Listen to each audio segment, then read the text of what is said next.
Boa noite, irmãos. Graça e paz.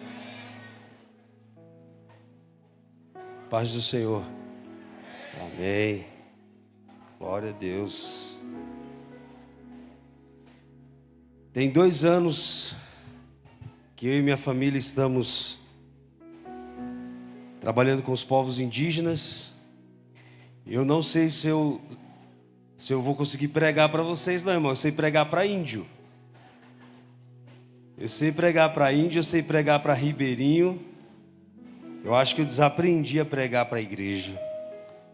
E agora, irmãos? Meu Deus. Vocês me ajudem aí. Amém? Vocês vão ajudar ou não vai, irmãos?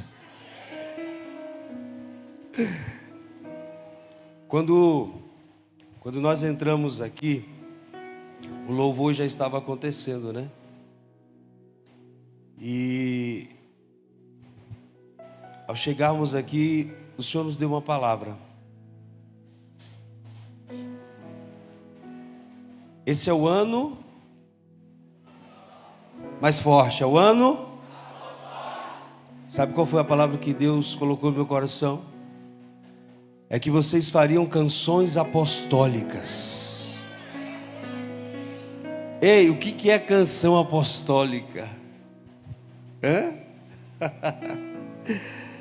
Meu Deus. A gente vai entender um pouquinho sobre isso. Sobre esse... Obrigado, Rafael.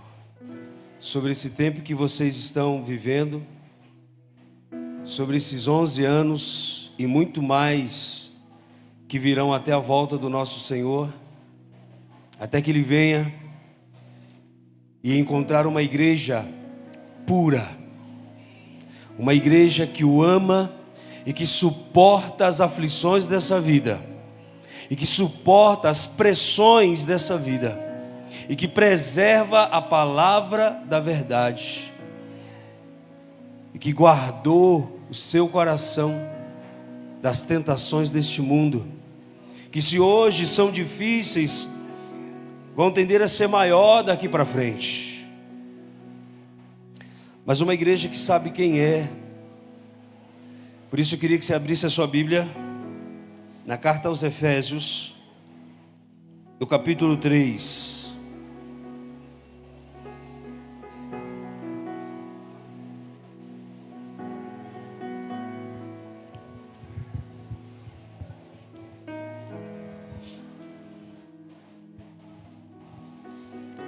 Efésios capítulo 3, verso 1.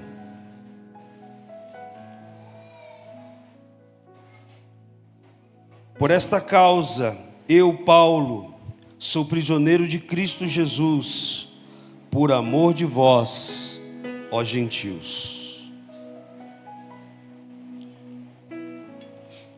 Eu quero compartilhar um pouco com vocês dessa noite aquilo que a gente tem experimentado no Senhor, no campo missionário, com essa questão apostólica, e talvez desconstruir algumas ideias que por algum motivo a igreja brasileira alimentou ao longo dos anos.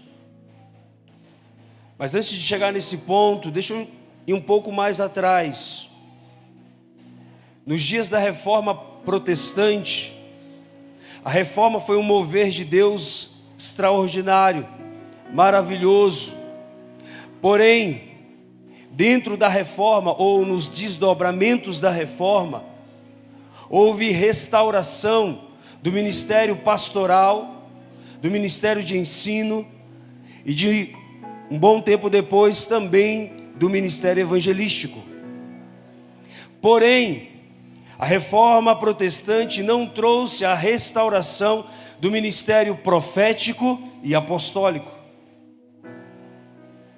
E de alguma maneira Deus tenta fazer isso, ou busca fazer isso nos nossos dias.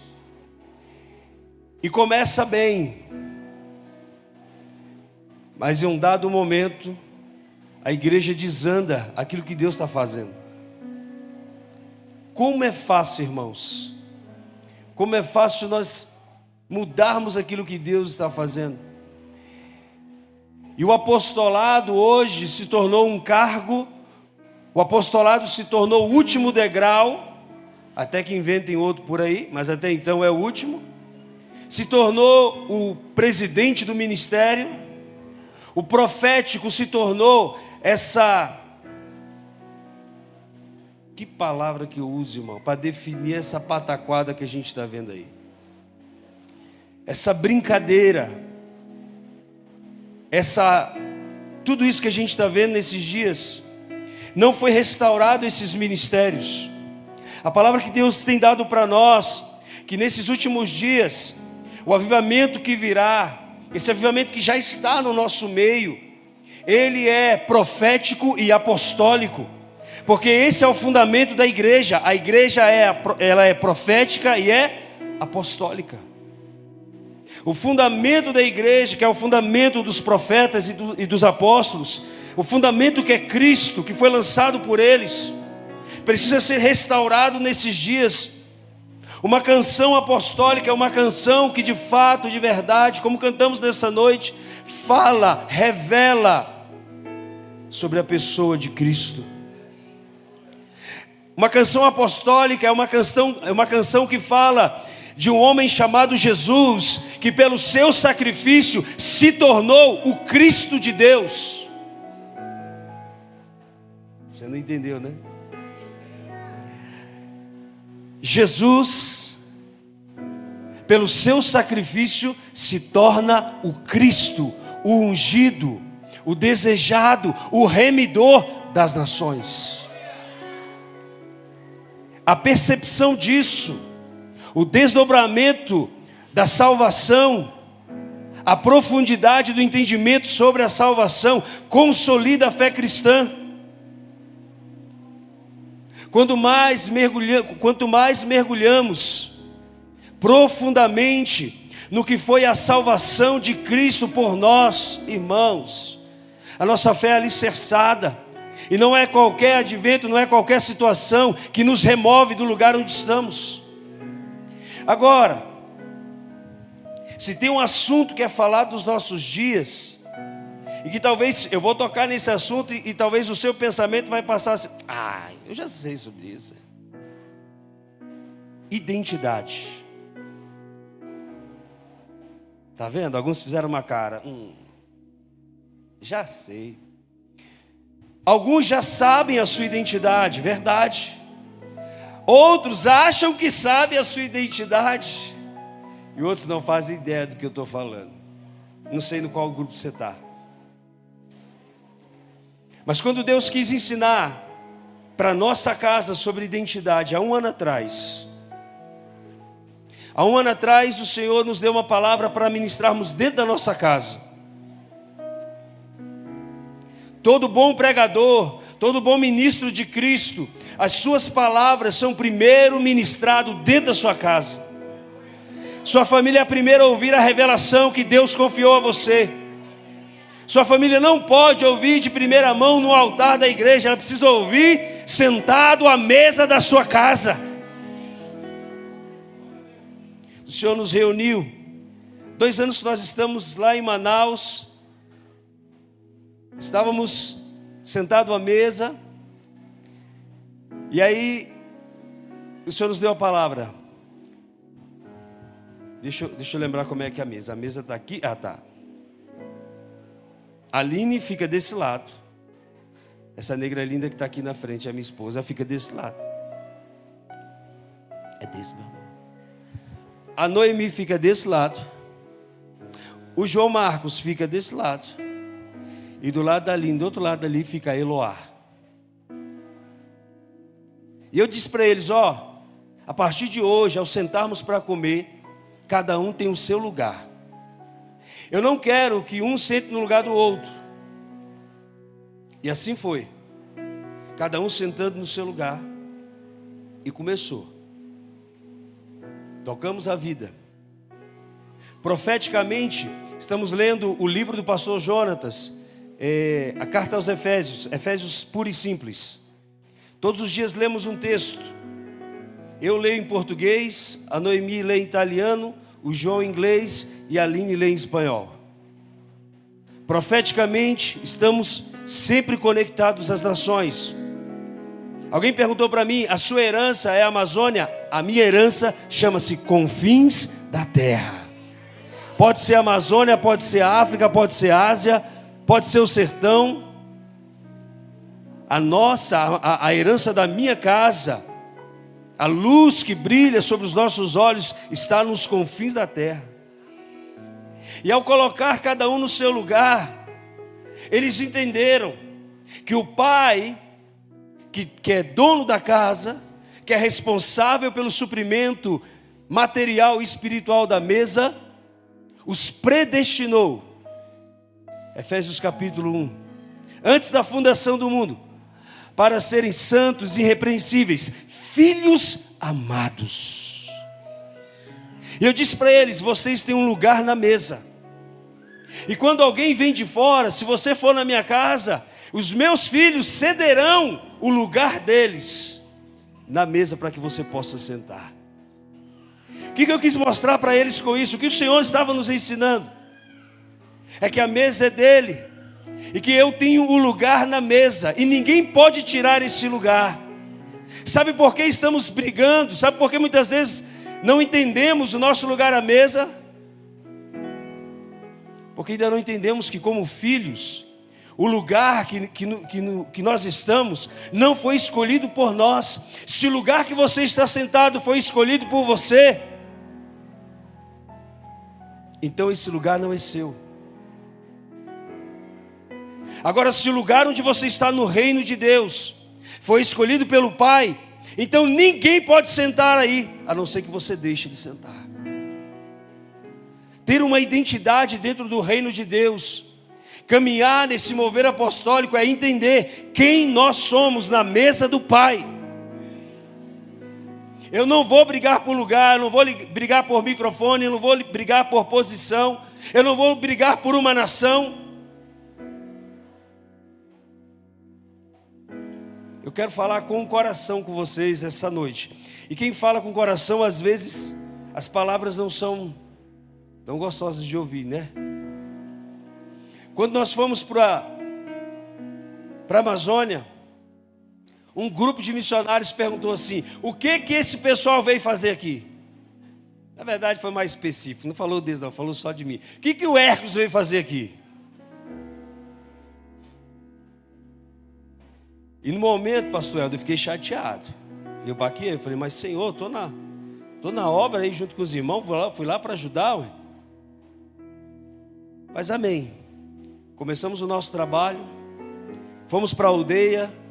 Essa aldeia, ela nos conheceu a MCM pelas redes sociais e mandou uma mensagem para nós. Essa aldeia, há 20 anos atrás, um pouco mais de 20 anos atrás, ela foi evangelizada por americanos. Os americanos vieram e evangelizaram, passaram correndo e foram embora. Então, um desses da comunidade foi para a cidade estudar. E ao ver os nossos trabalhos, os trabalhos da MCM pelas redes sociais, entrou em contato conosco com o seguinte pedido: eu queria que vocês viessem aqui nos ensinar mais sobre Jesus. Fizemos uma expedição, levantamos um grupo e fomos. Conhecemos a aldeia, conhecemos o povo daquela região, eram mais de 50 aldeias. Voltamos para casa e eles continuaram. Precisamos que vocês voltem e fiquem aqui conosco. Foi quando decidimos levar nossa família para Manaus e de Manaus sair. São 3 dias para chegar na aldeia. Chegar nessa aldeia e começar um processo de discipulado com eles. Durante 2 anos, construímos uma igreja. Ordenamos o líder da aldeia que se converteu ao Senhor de verdade. Só para você entender que ele se converteu mesmo. Ele abriu mão de muita coisa. O nome da aldeia era Nova Sateré. Sateré é o nome da etnia. E ele mudou para Aldeia Bom Samaritano.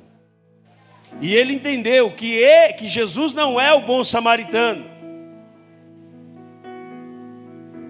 Naquela parábola não é Jesus o bom samaritano. Ele está dizendo que nós precisamos ser como o bom samaritano. E aquele homem entendeu isso. se tornou pastor daquela comunidade. Abrimos uma casa de pão e eles estão lá funcionando a casa de pão. Há uma igreja naquele lugar. Agora entenda, só faltava uma coisa para eles. Foram discipulados, mas faltava uma coisa: o desejo de ir até os povos não alcançados, as aldeias que ainda não foram evangelizadas. E eles não tinham esse desejo. Eu fiquei 3 meses fora da aldeia, por conta da baixa do rio. Eles me ligaram. Nós estávamos em oração, e eles me ligaram: pastor, tudo bem com o senhor? Tudo bem, viemos aqui para a cidade, temos uma boa notícia para te dar. Você quer ouvir a boa notícia deles, sim ou não? Amém? Nós estávamos orando: Senhor, faz a obra no coração deles. Eles ligaram e falaram: pastor, estamos fazendo cultos de aldeia em aldeia. E o último culto, quase 16 pessoas, mais de 16 pessoas receberam Jesus. O pessoal perguntou assim para nós: quantas pessoas vocês batizaram lá? 3. Mas só isso? 2 anos para batizar 3 pessoas? Mas que investimento é esse? Agora pergunta para mim, quantos que eles batizaram? Só nessa noite 16. Eles estão fazendo. Eu sei o meu lugar. Nós saímos daqui e fomos para aquele lugar com uma direção de Deus, para ir para um lugar, para uma obra específica. Eu não precisei brigar com ninguém por espaço, por lugar, por país, por bandeira, por estado, por nada. Irmãos, se todos nós soubéssemos, tivéssemos consolidado no nosso entendimento qual é o nosso lugar à mesa, a mesa estaria maior. Sabem por quê? Porque a mesa do Pai, ela tende a crescer. Todo filho maduro que está sentado na mesa tem um desejo no coração. Quantos desejos? Um desejo: trazer mais um filho para sentar à mesa, ocupar a mesa do Pai, encher a mesa do Pai, sem ter medo de que alguém ocupe seu lugar, porque ele tem convicção do lugar dele, tanta convicção que ele pode sair do seu lugar e colocar alguém, porque ele sabe que quem escolheu o seu lugar à mesa foi o Pai. Dentro desse processo apostólico que Deus tem para nós nesses dias, Ele precisa de nós, Ele precisa que nós, venhamos a entender qual é o nosso lugar no reino de Deus. E não há um sequer. A Eloá tem 5 anos, a Noemi tem 22 anos. A Noemi tem direito a sentar à mesa como a Eloá tem direito a sentar à mesa. A Noemi é privilegiada de sentar à mesa do Pai, quanto a Eloá. O Pai ama tanto uma contra a outra. E o João que está no meio. Se eu esquecer, eu estou enrolado. Vocês entendem isso, irmãos? Seja sincero consigo mesmo. Você conhece o seu lugar à mesa? Você sabe o que o Pai preparou para você? Você conhece de fato o propósito pelo qual você foi criado? Tem uma coisa que briga contra o seu propósito, que luta contra o seu propósito. Nós chamamos de liberdade sem responsabilidade. Todo homem imaturo, ele vive uma liberdade sem responsabilidade. E isso contrapõe o propósito. Porque o propósito tira a nossa liberdade e coloca em nós uma responsabilidade. Aquele que vive alheio no reino de Deus, sem um lugar, não, pastor tem lugar à mesa, os obreiros têm lugar à mesa, fulano, eu não tenho compromisso com a igreja, não, eu não tenho lugar à mesa. Então você não é filho.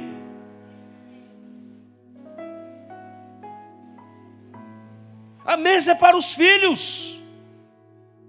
Estejam eles em processo de maturidade, ou já estabelecida a mesa é para os filhos. E os filhos são apertados pelo pai. Qual pai aqui, irmão, que não coloca peso sobre os ombros do seu filho? Coloque. Porque Deus assim está fazendo conosco, colocando peso nos nossos ombros e dizendo: carregue, vá, arregace as mangas, trabalhe, se esforce, vai mais longe, assuma responsabilidades maiores. Se queremos andar debaixo de um mover apostólico, o mover apostólico atrairá grandes responsabilidades. Já disse o tio Ben, né? Com grandes responsabilidades, com grandes poderes. A gente quer andar no sobrenatural, a gente quer flutuar em Deus, a gente quer abrir a boca e quer que o céu desça. Isso pode acontecer? Pode, mas com os filhos, que como Paulo escreve aqui na sua carta aos Efésios, no capítulo 3, no verso 1, filhos que carregam uma causa, filhos que são filhos, não porque um dia levantaram a mão, disse, eu levantei a mão, me bate, não. Nesse processo de caminhar com Deus, Deus quer confiar sobre os nossos ombros uma causa. Que causa é essa? Não é uma causa ideológica, política, não é uma causa passageira, humana, caída. É a causa do reino, é a causa de Cristo, é a morte de Cristo. Quando Paulo chega na igreja em Corinto, escreve uma carta e ele diz o seguinte: olha, eu quis falar uma coisa com vocês, uma única coisa, Cristo e este crucificado. Mesmo que para alguns ele seja escândalo e para outros ele seja loucura, a minha pregação não muda.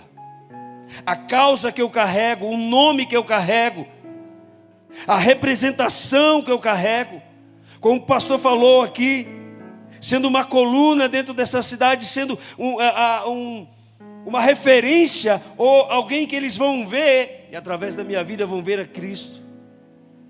Eu preciso carregar uma causa.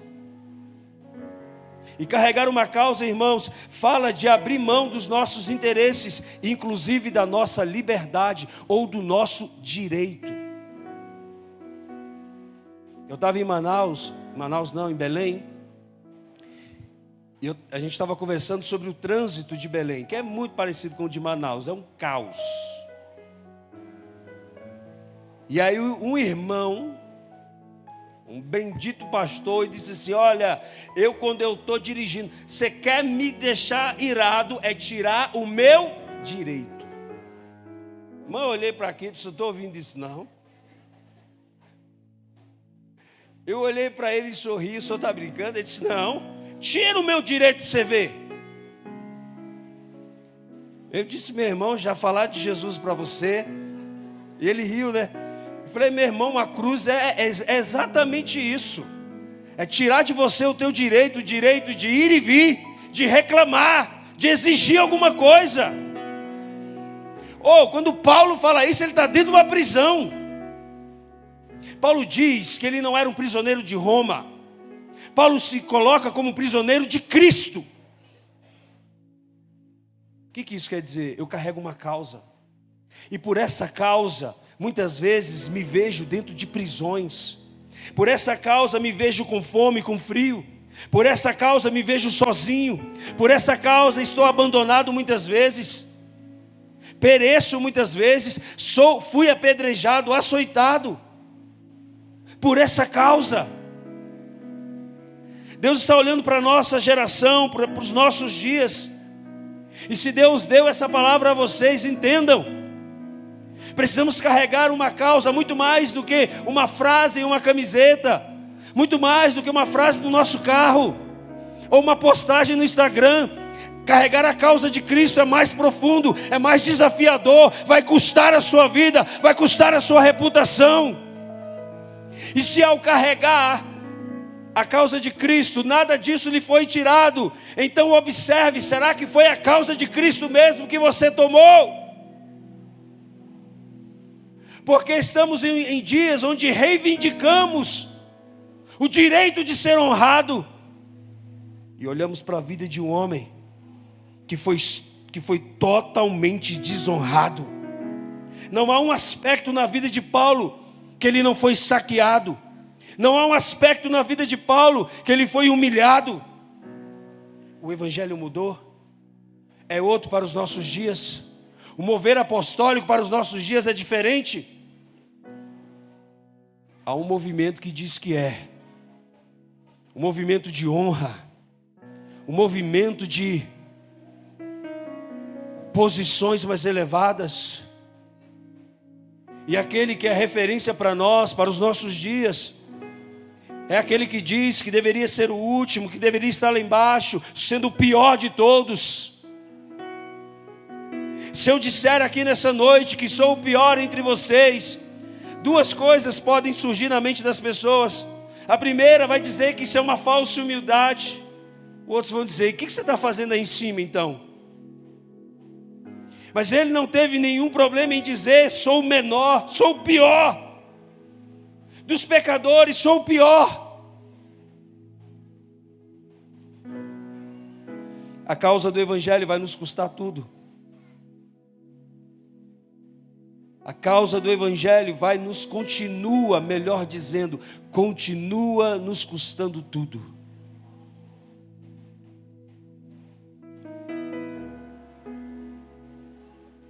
O irmão chegou para mim hoje, falando dessa situação que eu falei, do pessoal que falou assim: o que ele vai fazer na Amazônia? E ele disse assim para mim: os irmãos lá estão aborrecidos, estão chateados, estão magoados. Eu disse: pelo amor de Deus, eu vou lá falar com eles então, ué. Qual é o motivo da mágoa deles? Eles não me querem lá e estão magoados comigo.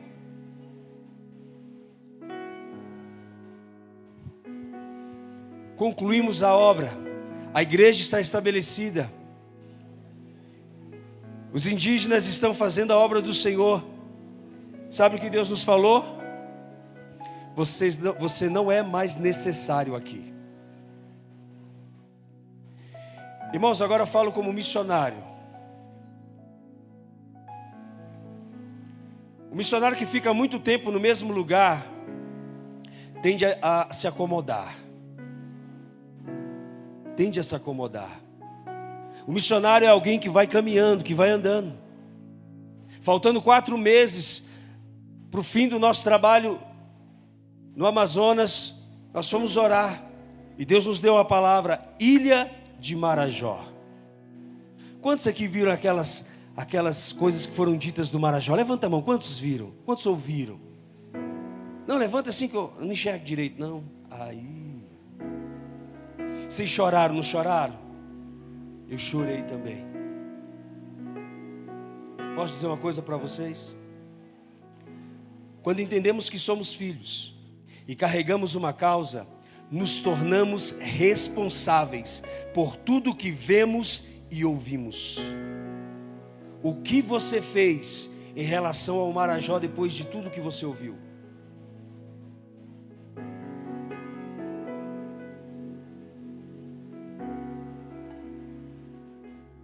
E pastor, eu chorei muito. Ah, mas eu chorei. Quando a Damares disse aquelas coisas terríveis que fazem com os menininhos, eu chorei, pastor. Orei, mas continua acontecendo lá. Dentro desse mover apostólico, irmãos, nós precisamos entender uma coisa: que nós precisamos parar nos nossos ajuntamentos de buscar de Deus resposta e começarmos nos nossos ajuntamentos dar a Deus uma resposta. Nessa noite, o que Deus espera de nós, o que Deus espera de você, não é que você pergunte: Deus, Deus, qual é o próximo passo? Não, você já sabe o próximo passo. Se você é dessa casa, meu irmão, se você é dessa casa, você tem ouvido exaustivamente nesse lugar sobre o que você deve fazer, como você deve fazer e aonde você deve fazer. Então chegou o momento dos filhos apostólicos começar a dar uma resposta para Deus. Sabe qual foi a resposta que essa pequena família deu para Deus? Nós vamos lá, Senhor. Terminamos o trabalho aqui no Amazonas, agora a gente vai para o Marajó. Nós vamos dar uma resposta para o Senhor. O que o Senhor quer? Eu quero que você vá lá. Eu quero que você vá lá. Fizemos 2 viagens para o Marajó. A segunda viagem ela foi muito especial. A primeira nos abriu os olhos. Mas a segunda, Deus falou algo muito especial conosco. Em todos os lugares que nós fomos, pastor Ney, nós ouvimos das pessoas dizer a seguinte frase, escute isso. Estávamos em 3 pastores, vocês são resposta de Deus para nós. Se na primeira vez que nós fomos, Deus falou conosco, vocês são responsáveis por aquilo que vocês viram. Na segunda vez, Deus confirmou, pela boca dos nativos, daqueles que estão lá, dizendo, vocês são resposta de Deus. Para um povo que se vê maldito, para um povo que se vê esquecido.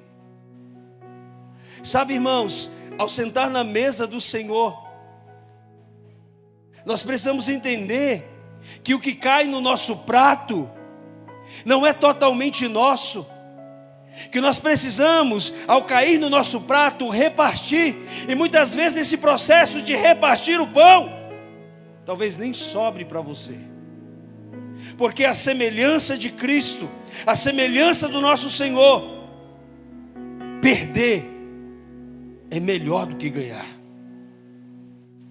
Perder é melhor do que ganhar. A gente está experimentando isso esses dias. Perder parece amargo, perder parece injusto, mas para os filhos que entendem o tempo e a estação que eles estão vivendo, perder é para a glória do Pai, então que assim seja.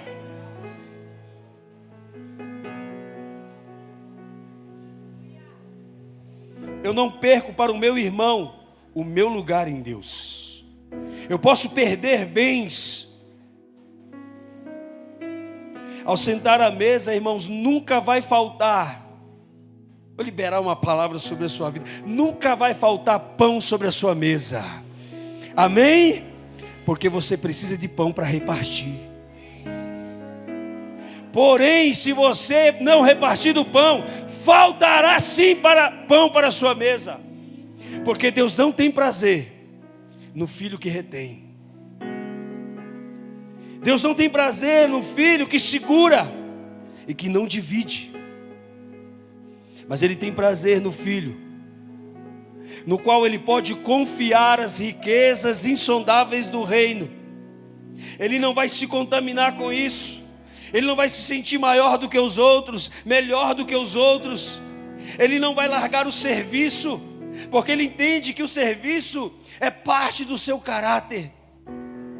Vocês estão comigo aqui, gente?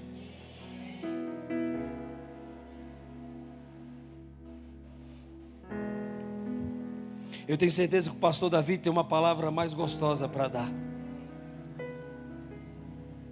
Se preparem.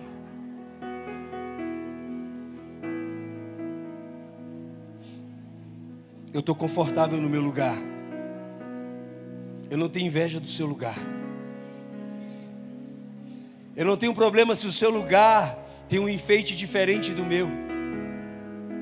Eu não tenho problema se o seu lugar, irmãos, é mais perto do Pai. Não tem problema, eu estou na mesa dele.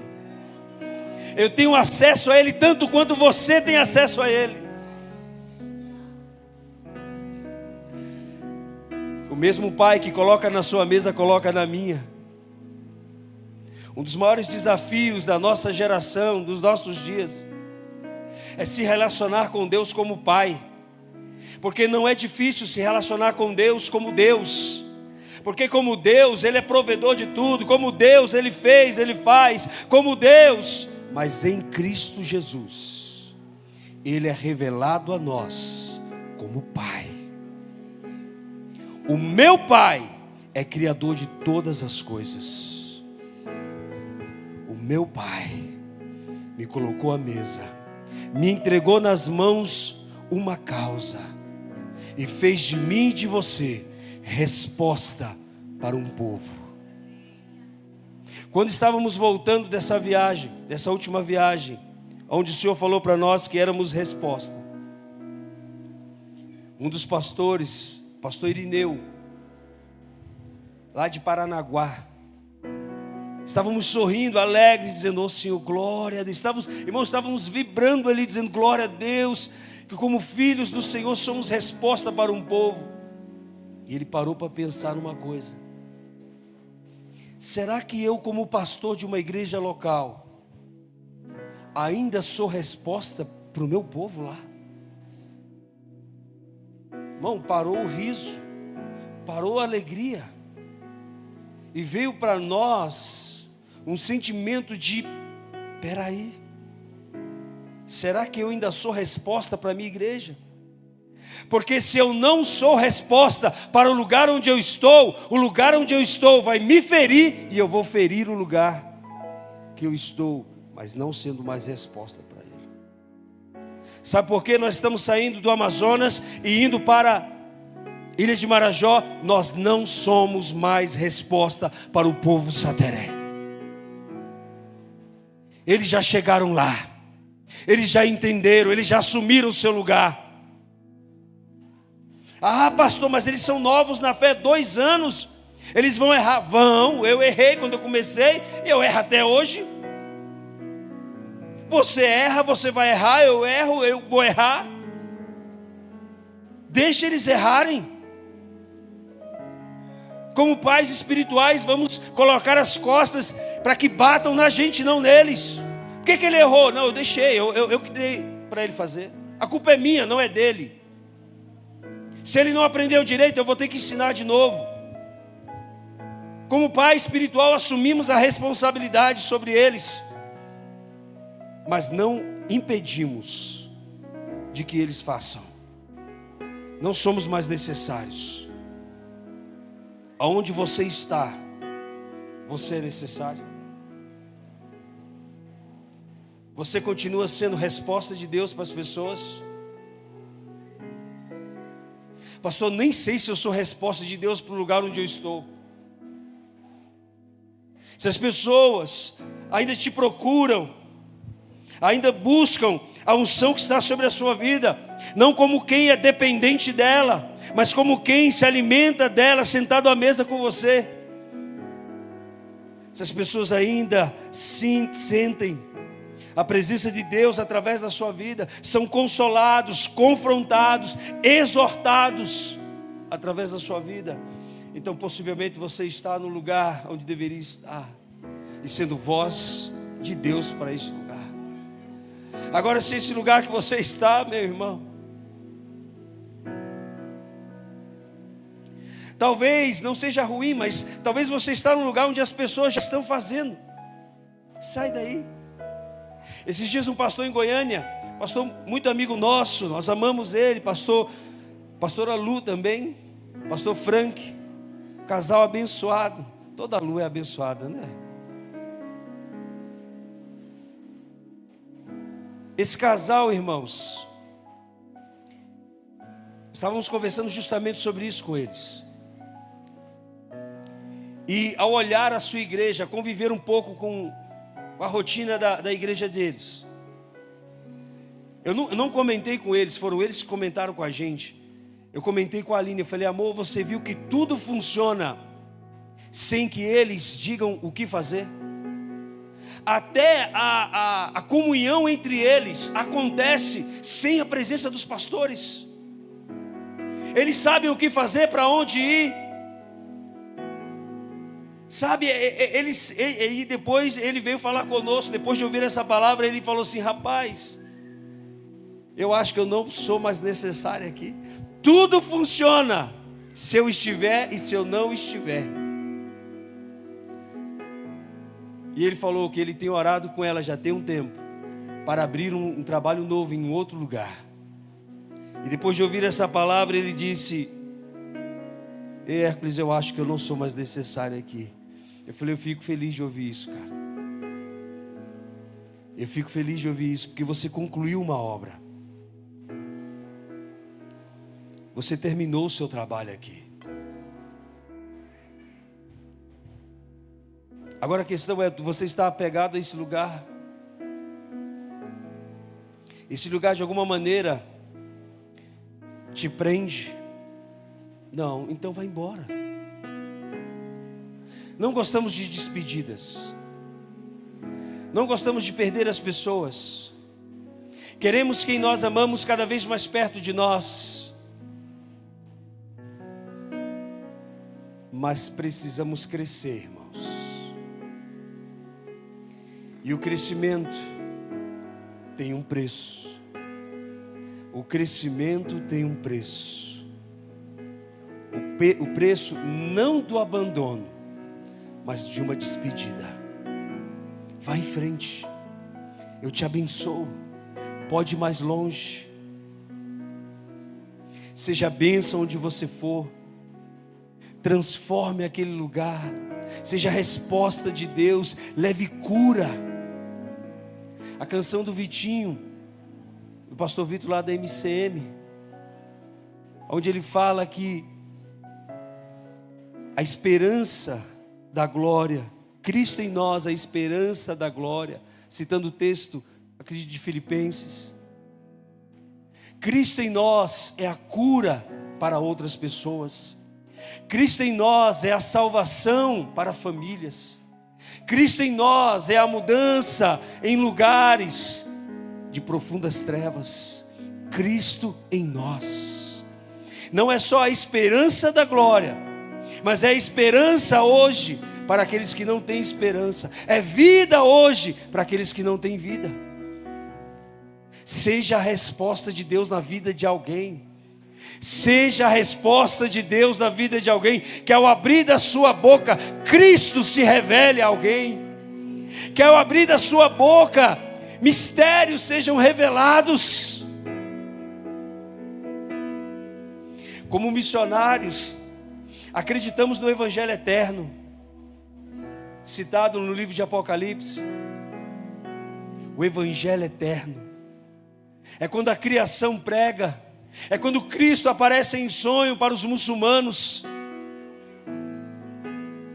É quando a cultura de um povo, dentro dela, Cristo está lá, mas eles não sabem.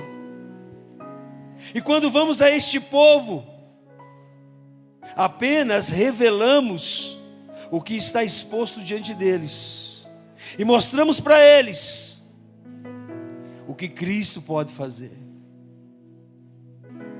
Desculpa ser incisivo nisso. O crescimento vai doer. Despedidas muitas vezes vão acontecer. Mas como meninos brincando em um parquinho, não queremos voltar para casa, ou não queremos ir para outros lugares. Queremos ficar no parquinho brincando e se divertindo com os nossos amiguinhos. E Deus está falando para nós: ei, cresce. Preciso te levar para outros lugares. Preciso te mostrar outros lugares. Preciso te levar para outras pessoas, outros ambientes. Avança, igreja. O mover apostólico não é um mover estático. O mover apostólico é um mover contínuo, que caminha, que corre, que voa. E é isso que Deus espera de nós nesses dias. Eu conheço a sinceridade dessa casa. Eu conheço a sinceridade dessa casa. Eu sei que essa palavra foi gerada no Espírito. E se preparem com o que Deus vai fazer com vocês. E aqueles que se inclinam ao Senhor de dia e de noite, a buscar o seu rosto, receberão do Senhor coisas novas nesses dias. E deixa eu te dizer, isso que virá sobre você não te deixará estagnado. Isso vai te mover, vai te levar para frente, vai te levar mais longe. É como aquele fogo que havia nos ossos de Jeremias, aquele fogo que queimava em seu peito. Ele dizia: não profetizarei. No outro dia Jeremias estava com as suas mãos estendidas e profetizando, e dizia: gente, eu não aguento, porque eu não quero, mas algo me obriga, algo me leva, algo me empurra. Mal sabia Jeremias que aquele fogo no seu peito era o fogo do Espírito, o mesmo Espírito que está dentro de cada um de nós, o mesmo Espírito que te move, que me move profeticamente e apostolicamente. Não se trata de cargo, de função. Não se trata de uma escadinha. Não, irmão. Não se trata de subir, trata-se de descer. Não se trata de ganhar e ser honrado. Se trata de perder e ser desonrado. Para que Cristo seja honrado. Para que Cristo seja conhecido. Hoje pela manhã o Espírito Santo me fez uma pergunta. E eu quero compartilhá-la com você. Ele me perguntou: o que você daria? O que você perderia? O que você deixaria de lado? Para que o meu nome fosse conhecido. Eu engasguei. Eu disse: Senhor, a primeira coisa que veio à minha mente é dar a minha vida para o Senhor, é dar minha casa para o Senhor. Mas eu não sei se eu consigo. Eu não sei, Senhor, se o Senhor vai receber a minha oferta. E Ele pergunta para nós: o que nós daríamos para Ele? O que você perderia? Para que o Evangelho chegasse mais longe. Para que o Evangelho chegasse em povos, em nações que ainda não conhecem Jesus. O que você daria para que seu vizinho se convertesse? Você daria para o Senhor um mês de jejum? E orando pelo seu vizinho? Você daria ao Senhor um bem? Você daria ao Senhor as suas férias? O que você daria ao Senhor para que o nome dele fosse mais longe? O Senhor te colocou na mesa dele porque você é filho. O Senhor está colocando o pão no seu prato e dizendo para você: vai repartir com seus irmãos. O Senhor coloca sobre os meus e os seus ombros o encargo da pregação do Evangelho. O mesmo pode nos levar para as prisões. O mesmo pode nos levar para o abandono dos homens, para a solidão. Irmãos, eu não sei se você já viveu solidão em um momento da sua vida. Eu vou dizer uma coisa, eu acho que eu nunca disse isso para o Williams e a Adriana. A primeira viagem que eu fiz com eles, a gente fez, acho que foi 15 dias no Rio Juruá. E uma das noites eu estava no quarto, irmãos, eu senti uma dor no meu peito, que eu não entendia que dor era aquela, e eu chorava muito. Eu queria chamá-los, mas eu não conseguia sair da rede. E eu disse para o Senhor: Senhor, o que está acontecendo? Me ajuda. E na minha mente veio: essa é a dor da solidão. Irmãos, eu não estava sozinho, eles estavam no barco comigo. Eu estava lá, era só chamá-los: vamos ficar juntos, vamos cantar uma canção, vamos contar uma história, vamos ler a Bíblia juntos. Mas o Senhor nos fez sentir essa dor, mesmo com eles ali. E recente, quando eu fui me despedir do povo Sateré, eu viajei sozinho. Eu nunca viajei sozinho. Não é prudente viajar sozinho. Mas eu cheguei para um e disse: irmão, vamos comigo. Ele disse: não dá, tem um trabalho para fazer. Literalmente, eu tenho um trabalho para fazer. Eu disse: rapaz, você é meu companheiro de viagem, senhor. Não dá. O outro: ei, rapaz, vamos comigo. Eu quebrei o braço. E ele quebrou mesmo, isso é verdade. Eu não estou meio impossibilitado. Rapaz, teu braço, está com as duas pernas aí, rapaz, está com gesso aí, o negócio, vamos, toma uns remedinhos e vai. Não vou. Aí liguei para outro: não. Assim, pastor, não tem um recurso. Eu digo: rapaz, o problema é dinheiro. Não. Eu disse: não, o coração dele não está no negócio. Aí tive que ir sozinho, irmão. Aí ali experimentei, numa viagem de barco. Eu já peguei algumas tempestades no barco. Os barcos, eles são instáveis, dependendo do vento, irmãos, eles viram. E eles não viram assim devagarinho, não. Eles viram de uma vez. Você pegou o colete, pegou. Você não pegou, irmão, já era.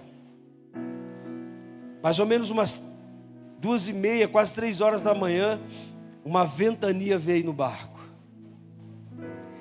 A primeira vez que eu passei, eu estava do lado do capitão do barco ali. Ele estava ali.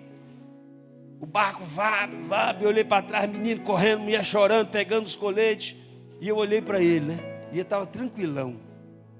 Eu digo, mas se esse homem está tranquilo, estou de boa também, ué. E olhava para trás, o desespero do povo, todo mundo pegando colete e tal. Passamos, estou aqui, né? Passamos pela tempestade. Sobrou todo mundo. Mas dessa vez, sentado, estava deitado na minha rede, eu me levantei como que dizendo assim, vou ver o capitão. Jesus falou, vai não, fica aí. Mas Senhor, se o capitão tiver irmão, era 3 horas, você não enxerga nada no rio. Chuva, tempestade, vento. E o Senhor falou assim, você precisa aprender a confiar nesse momento aqui, ó, nessa tempestade. Eu senti, irmãos, não foi na mesma proporção, mas eu senti uma dor no meu peito. Eu estou sozinho. Eu não me despedi direito da Aline e dos meninos. Meu Deus, se eu morrer aqui, não despedi da igreja, não falei nada. Tem R$200 na conta, podia ter passado para a Aline. Vou levar esse dinheiro comigo.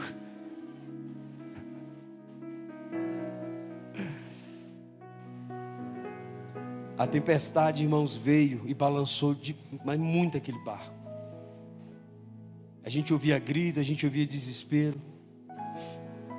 O Senhor nos deu uma palavra.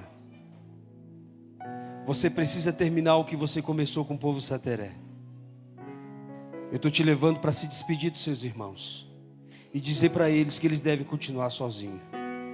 Ah, irmão, aquele barco podia virar, que eu não ia pegar colete não. Aquele barco podia virar, entrar na água, que eu dentro da água dizer, o Senhor falou que eu vou, então eu vou. Coloquei minha cabeça na rede e deitei. A tempestade comeu solta. Chegamos lá.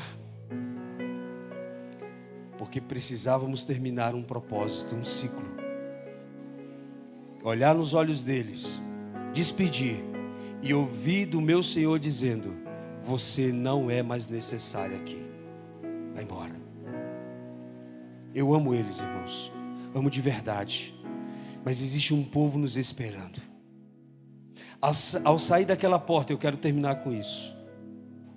Ao sair pelaquela porta, a minha pergunta para você é, tem um povo esperando você?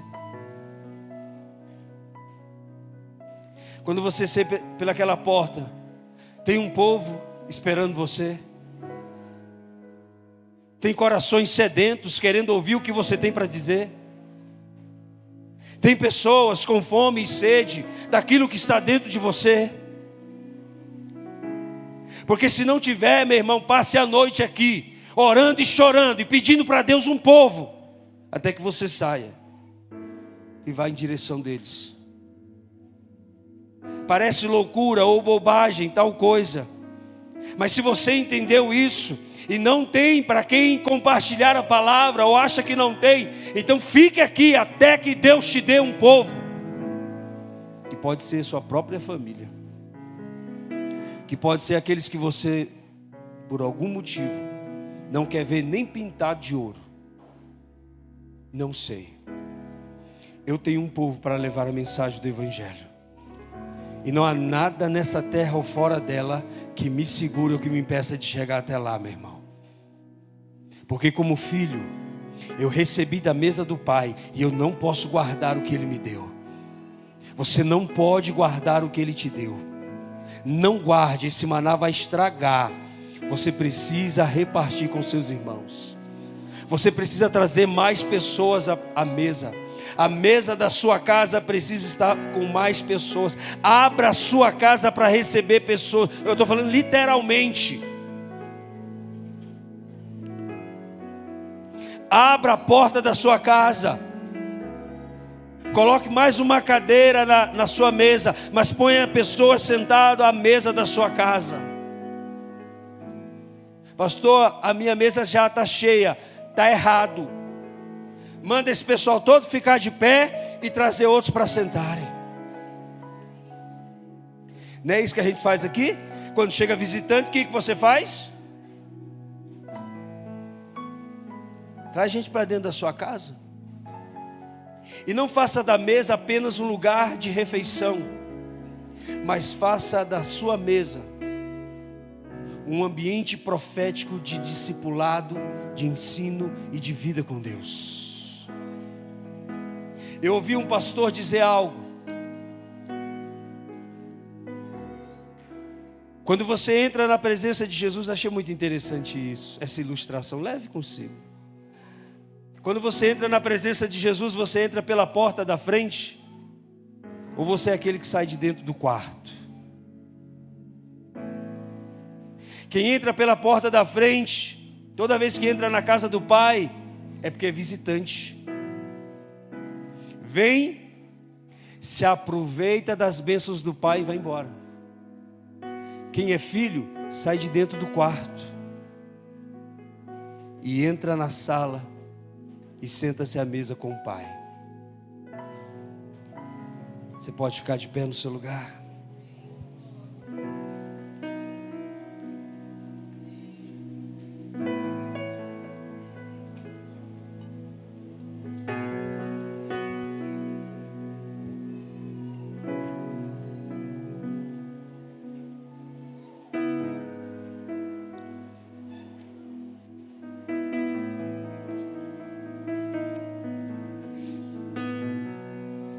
Irmãos, aleluia. As canções serão apostólicas e proféticas cada vez mais. Deus está chamando a casa de adoração profética para um outro nível com Ele, para águas mais profundas. Pastor, nós entramos, eu não tenho dúvida que vocês mergulhem em águas profundas nesse ambiente, não tenho dúvida. Mas se você se acomodar aonde você está, não, Ele está chamando para águas mais profundas.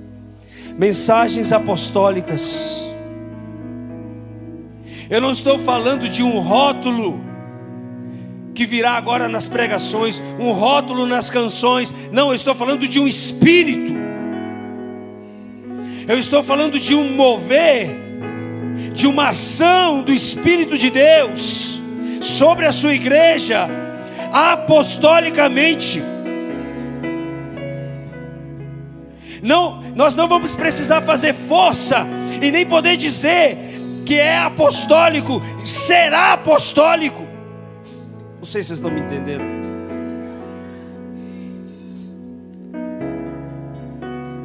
Nessa noite, essa é a liberação, mas a partir de agora, o rótulo não existe, porque será evidente. Todos vão ver, todos vão sentir, todos vão experimentar o que esse mover apostólico tem para a igreja dos nossos dias.